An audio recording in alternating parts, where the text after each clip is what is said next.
Masyarakat RT 29 Mekarsari, Kelurahan Pulau Kerto, Kecamatan Gandus, Palembang, bersama Sriwijaya Corruption Watch mendatangi kantor BPN Kota Palembang untuk meminta BPN Kota Palembang dan DPRD Provinsi Sumatera Selatan menyelesaikan dan menengahi konflik agraria di wilayah RT 29 Mekarsari, di mana konflik tersebut terjadi antara warga sebagai pemilik kebun dengan salah satu oknum yang diduga menyerobot lahan milik warga.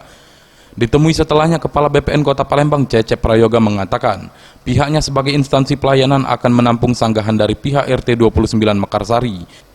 Dan besok terkait permasalahan ini akan dirapatkan dengan pihak kepolisian dan pihaknya juga akan berupaya akan mengadakan mediasi. Kami sebagai instansi pelayanan bahwa setiap ada sanggahan atau ini baik sanggahan maupun untuk tidak memproses, tentunya kami akan tampung dan kebetulan besok akan dibahas dengan kepolisian. Insya Allah nanti akan diselesaikan, dirapatkan dengan kepolisian, dan kami juga akan berupaya untuk mengadakan mediasi.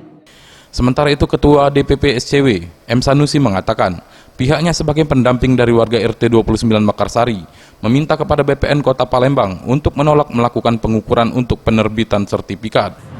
Dan kami selaku masyarakat yang mendampingi masyarakat tersebut agar supaya sesegera mungkin BPN untuk menghentikan pengusulan yang terjadi di lahan tersebut. Karena kami masyarakat yang mempunyai alas hak sertifikat sebagian, yang mempunyai alas hak SPH sebagian, yang mempunyai alas hak yang nyata-nyata memang memiliki lahan yang berada di Kelurahan Mekarsari, Kecamatan Gandus tersebut. Welia Ep, Sriwijaya TV.